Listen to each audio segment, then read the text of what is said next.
Dasarnya jangan antum katakan saya tidak Salafino, saya Muhammadiyah. Muhammadiyah itu firqadallah, NU firqadallah, Jemaah Tabligh, Jemaah Tabaligh firqadallah. Apalagi tarbiyah firqadallah. Tidak jurus kepada Al-Quran itu. Yang menjurus kepada Al-Quran adalah ahlu sunnah wal jamaah, salaful ummah, yang dikatakan salafus saleh, dan kita pengikutnya salafiyun. Wong sok suci itu paling bahaya dalam sejarah. Ngeling-ngeling santri sing khusuk-khusuk. Mulane mboten iki sejarah. Mulane Kiai Memun, Kiai ngalim rata-rata gedeng santri khusuk dalam hal sejarah. Akhirnya ono kelompok sing sok khusuk, yaiku moh tukaran, ya moh partai, moh kelompok-kelompokan. Ngerasa bener dhewe iku disebut kelompok Khawarij.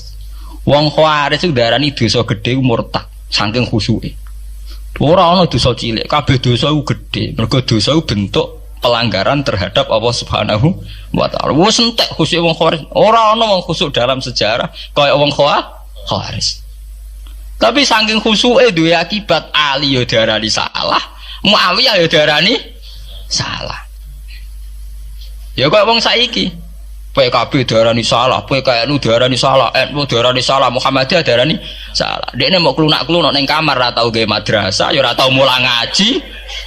Paham nggih? Ya ora tau dadani umat, mau pertuntang-pertuntung. Iku Khawarij, ngono jenenge apa? Khawarij. Saelek-eleke partai iku sering duwe paguyuban, ngrudak-gruduk Istighosah mbok gawe sekolahan. Saelek-eleke partai. Saelek-elek ormas ya sering gerakno masa nganggo kebaikan. Tapi sak soleh-soleh wong dhewean paling klunak-klunuk. Padahal nek nggawe madrasah dhewe, nek ora gawe proposal lho.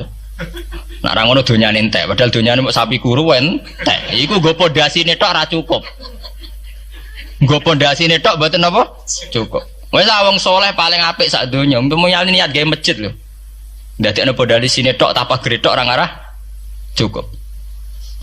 Ada sing rapati sholat lewat partai, proposal sana sini, masjidnya jadi mewah, boko duit subhat, boko haram, mbak abang, mbak ijo, bos. Akhirnya wong Khawarij gawe satu kelompok sing ngalal no darai Ali, yang ngalal no darai Mu'awiyah. Akhirnya mate dipateni wong Khawarij. Sampai sekarang, para teroris, para pembunuh diri itu rata-rata berangkat dari orang yang sudah anti sama kepartaian, anti sama golongan, merasa suci sendiri, kemudian banyak terjadi bom bunuh diri dan sebagainya. Itu sejarahnya panjang. Memang samu gampang tapi urip. Sebab itu semenjak itu sudah ulama-ulama itu tidak seneng sama orang yang merasa sok suci sendiri, benar.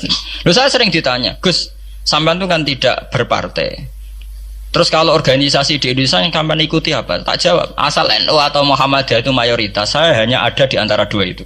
Asal mayoritas, masih mayoritas.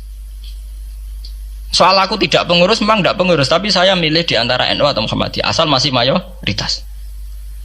Secara organisasi lah.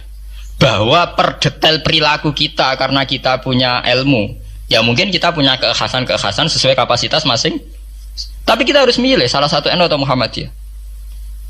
Karena ya Nabi sering pesan bahirul muslimin wa man sadza fin nar alaikum bil jamaah fa inna yadawahi ma'al jamaah wa man sadza fin nar. Kamu harus ikut kelompok mayoritas. Kamu enggak boleh hidup sendiri.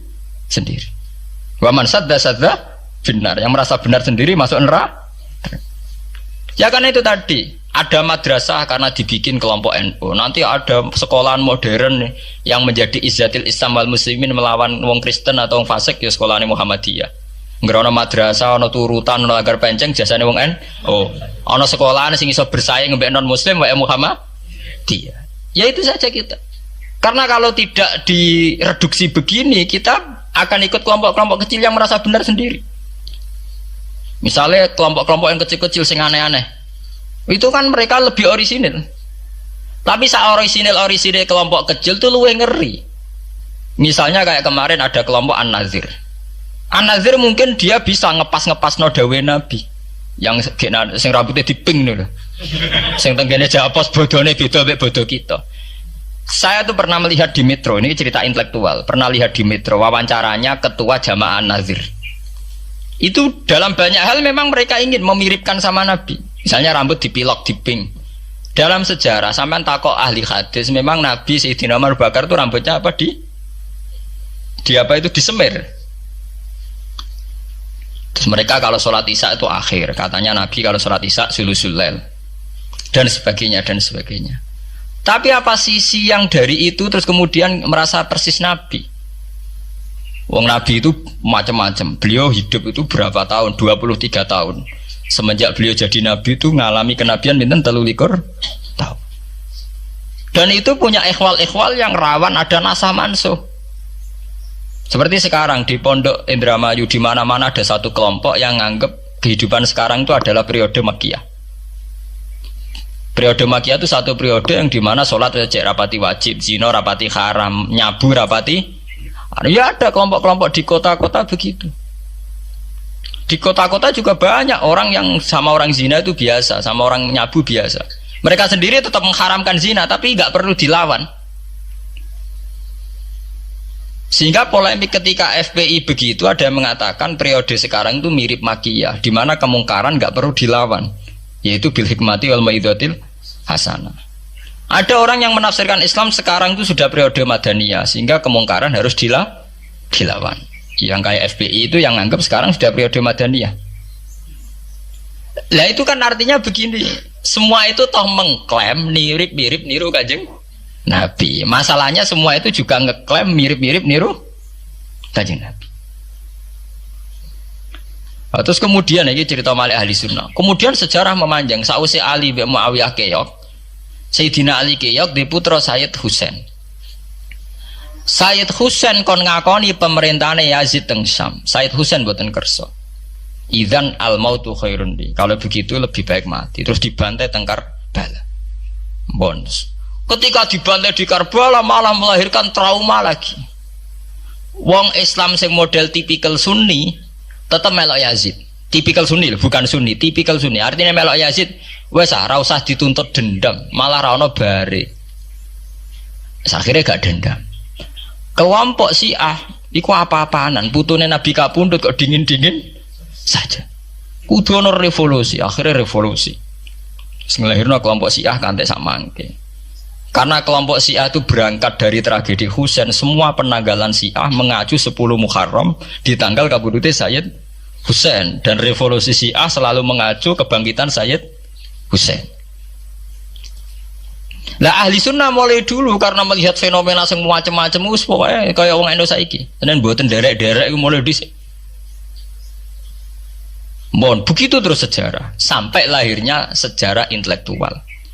Nah, sejarah intelektual sejarah paling nakalan. Jadi mau resiko terus ujuk-ujuk dari sejarah intelektual, yaitu yang diikuti kados Mbah Hasyim Asy'ari, Mbah Fadl, ulama-ulama. Terus wonten panduan ahli sunnah secara gampang. Artinya secara gampang begini. Ahli sunnah itu siapa? Orang yang dalam bermadzhab fikih mengikuti ahadul madzahib al-arba'ah. Orang yang dalam ilmu kalam mengikuti Abu Musa al-Asy'ari atau Abul Hasan al-Maturidi. Orang yang dalam tasawuf mengikuti Imam Junaid, Abul Qasim al-Junaidi atau Syekh Abdul Qadir al-Jilani. Ya begitu. Tapi kan mereka-mereka yang jadi panutan kita kan orang yang baru datang kemarin. Masa sahabat sabarani ahli sunnah? Tabiin, masa tabiin pengikut Abu Musa al-Asy'ari? Dhisik endi tabiin Abu Musa al-Asy'ari? Masa Sayyidina Umar pengikut Imam Syafi'i? Wong dhisik Sayyidina Umar. Nah itu jenenge pembakuan sejarah secara intelektual. Artinya karena mendefinisikan ahli sunnah itu kangelan. Sebabnya ahli sunnah itu wong sing ciri utamane itu Syafi'i atau Maliki atau Hanafi. Dalam akidah anut Asy'ari atau Matu, ya hanya begitu saja. Ya sesuai secara kultural kalau di Indonesia ditarik ahli sunnah sapa ya Nara NU ya Muhammadiyah. Karena Wahabi itu klaim ahli sunnah, sama jangan salah paham.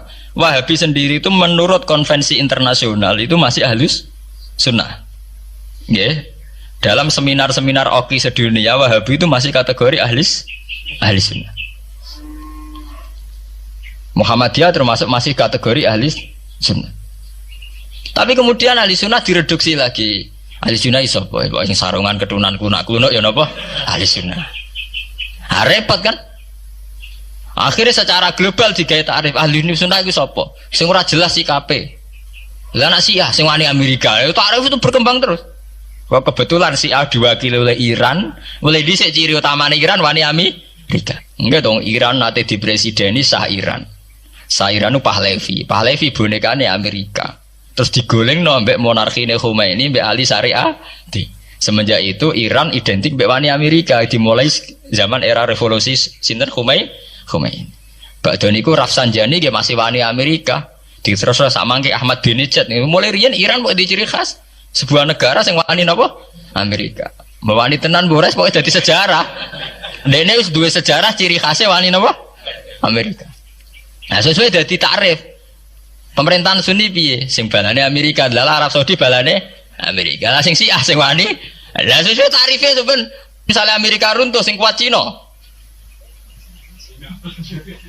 Lah itulah kehidupan intelektual. Kehidupan intelektual itu akan selalu berkembang. Dan kita sebagai ulama, sebagai orang yang ngerti Quran harus membaca itu terus fenomena itu, fenomena pergeseran-pergeseran itu. Lah sampean nak menangi lah jenenge kiai ra ketunan koyo muruah. Ya menangi ketika ra ketunan dimulai tradisi PBNU sing tukang. Kiai desa mesti anak buahe PBNU. Lah genge sing Jakarta ora tau ketunan, kewapok. Lah takano Mbah Sakur, jenenge riyen kiai jajar wong wedok UF. Suwe-suwe wala-wali zaman ketuane kiai rak PBNU. PBNU ini jejer-jejer Megawati. Sering metuki samu wedok do salah, nyoro sing kiai desa. Dikritik atasan, ra dikritik keyakinane dekne ora pas kiai jejer wong wedok ora lara. Ya itu zaman mesti begitu. Kiai desa ngrasa nak lunga ora ketunan ketuane kiai ning Jakarta, ora ana sing ora ana sing ketunan. Cara desa kiai jagongan mbek wong wedok iku ketuane kiai sini Jakarta ya ora trimo jagongan koalisi. Ya itu kehidupan intelektual, kita harus lapang dada berani membaca itu fakta. Kowe ora usah dadi khawarit karena kecewa terus dadi napa khawarit. Kecewa Pak Hasyim Asy'ari, kecewa Gus Dur terus dadi khawarit klunak-klunuk mbek gremang-grem. Ndak bisa. Kita harus gentleman sesuai dawuh Nabi ilzamu jamaahirul muslimin wa man sadda finnar alaikum bil jamaah fa inna yadawu ma'al jamaah wa man sadda finnar.